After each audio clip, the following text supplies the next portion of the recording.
Hello friends, welcome to my YouTube channel on Agri Guidance. Myself Aniket Kumar.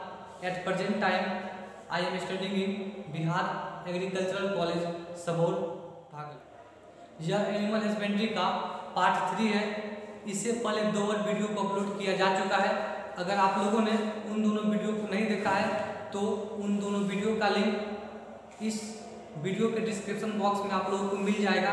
आप लोग उन दोनों video को भी जरूर देखें. इस वीडियो में हम लोग मुख्य रूप से 3 बिंदु पर बात करेंगे. सबसे पहला गर्भकाल, जिसको हम लोग गेस्टेशन पीरियड बोलते हैं. बॉडी टेम्परेचर, शारीरिक तापमान और पशुओं के साइंटिफिक नेम यानी वैज्ञानिक नाम. सबसे पहले हम बात करते हैं गेस्टेशन पीरियड. गेस्टेशन पीरियड मतलब क्या होता है कि जिस प्रकार से मनुष्य में प्रेगनेंसी पीरियड होता है उसी प्रकार से पशु में प्रेगनेंसी पीरियड को गेस्टेशन पीरियड कहते हैं. हिंदी में गर्भकाल या गर्भ अवधि कहते हैं. चलिए अब हम इसके डिफिनेशन पर बात करते हैं.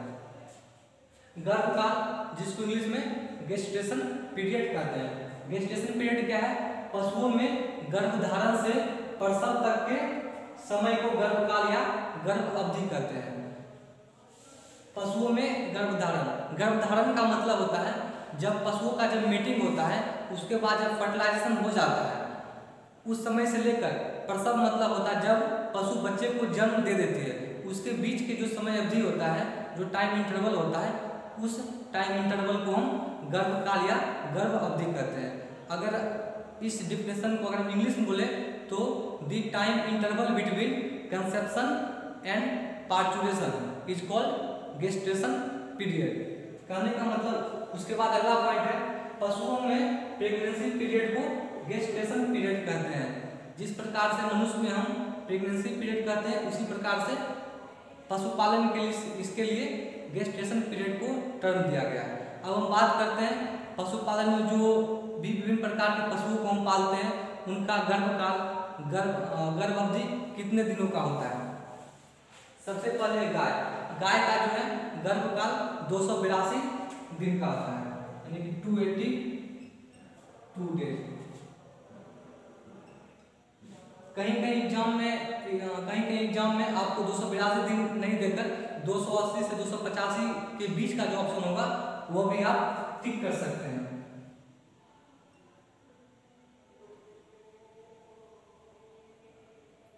कहीं आपको एग्जाम में 281 दिन, 280 दिन, 285 दिन तक भी ऑप्शन में रहते हैं. तो 280 से 285 के बीच जो ऑप्शन होगा आप परीक्षा में उस विकल्प का चयन कर सकते हैं. उसके बाद है भैंस. भैंस में गर्भकाल गेस्टेशन पीरियड 310 दिन का होता है.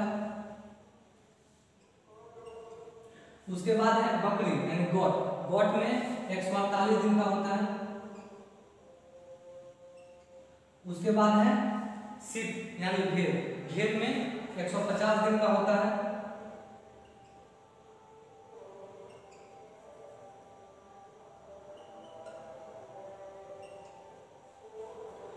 उसके बाद है कैमल.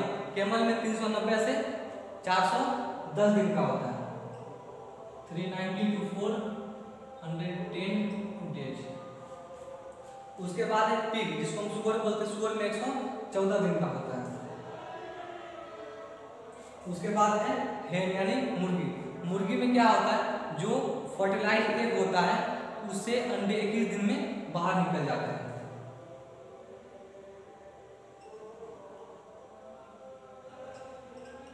फर्टिलाइज्ड एग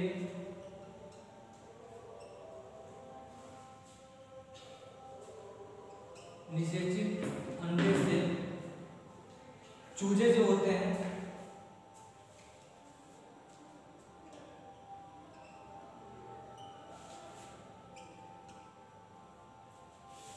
इक्कीस दिन में बाहर निकल जाते हैं. आपको इसका 21 दिन याद रखना है. अब हम बात करेंगे पशुओं के शारीरिक तापमान, मतलब बॉडी टेम्परेचर.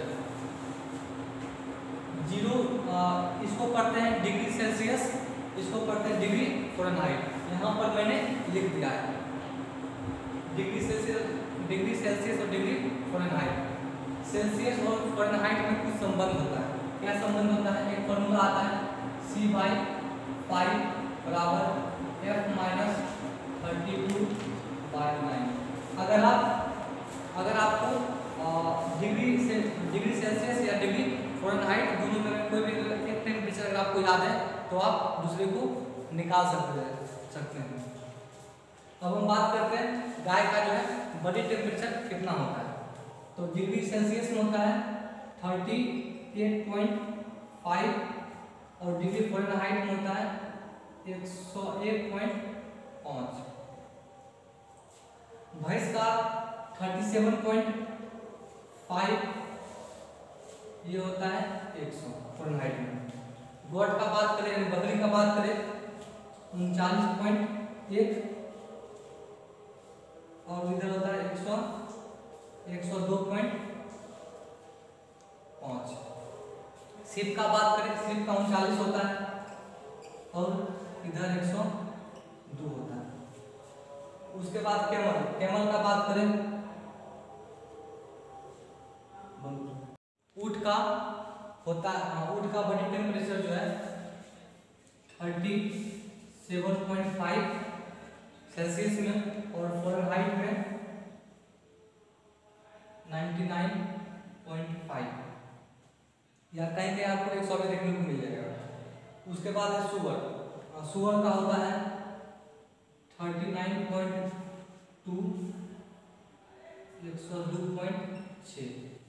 उसके बाद लास्ट में आता है hen यानी मुर्गी का होता है 41.7 और इधर होता है 107। इसमें से जो आपको जो मिली गाय भैंस और मुर्गी का टेम्परेचर भी पूछा जाता है गाय भैंस और मुर्गी का।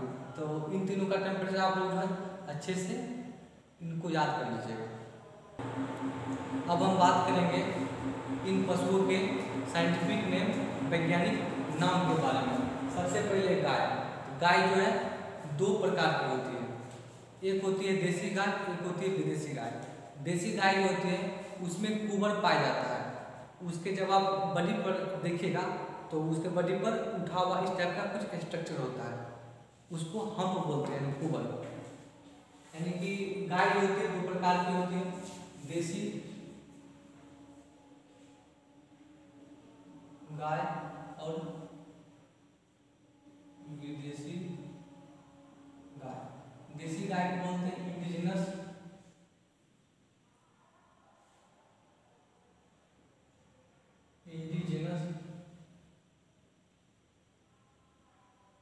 विदेशी बोलते हैं एक्जोटिक।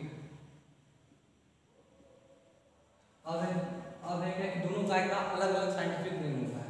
देसी गाय का होता है बॉस इंडिकस और विदेशी गाय का होता है बॉस टोरस, TAURUS।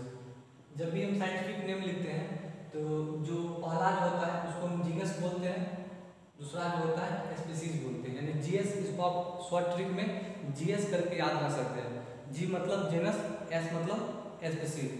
जब भी किसी भी जंतु का साइंटिफिक नेम लिखाता है तो जो जीनस का नाम होता है वह कैपिटल्स होता है, बाकी सब स्मॉल्स होता है। इसलिए यहाँ बी कैपिटल होगा, बाकी सब स्मॉल, यहाँ बी कैपिटल और स्मॉल। जब हम किसी भी जंतु का साइंटिफिक नेम लिखते हैं तो नाम लिखने के बाद कॉपी में उसको अंडरलाइन कर देते हैं, यानी कि इसको हम अंडरलाइन कर देंगे, बॉस टोरस। उसके बाद भैंस का होता है बुबेलस बुबेलिस, बुबेलस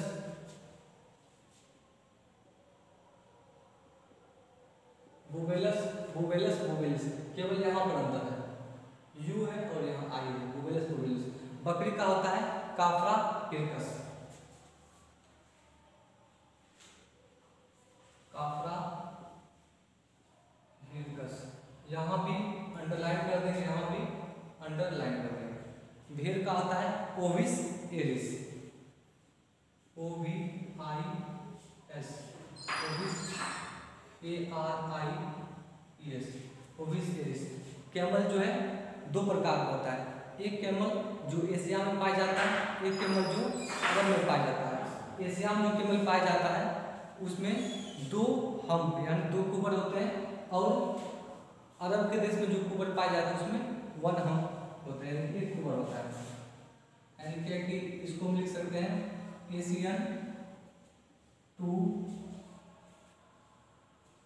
हम्प्ड कैमल, और इसको हम बोल सकते हैं अरेबियन 1 हम्प्ड। हम्प मतलब होता है कुबर, हम्प मतलब होता है कुबर। दोनों का नाम डिफरेंट होता है, अलग होता है। एशियन 2 हम्प कैमल का नाम होता है कैमेलिस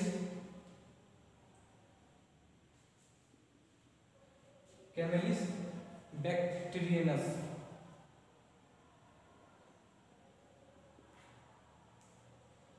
कैमेलिस बैक्टीरियनस। और जो अरब के देश में कैमल पाया जाता है उसका नाम होता है कैमेलिस ड्रोमेंडेरिस। कैमेलिस ड्रोमेंडेरिस,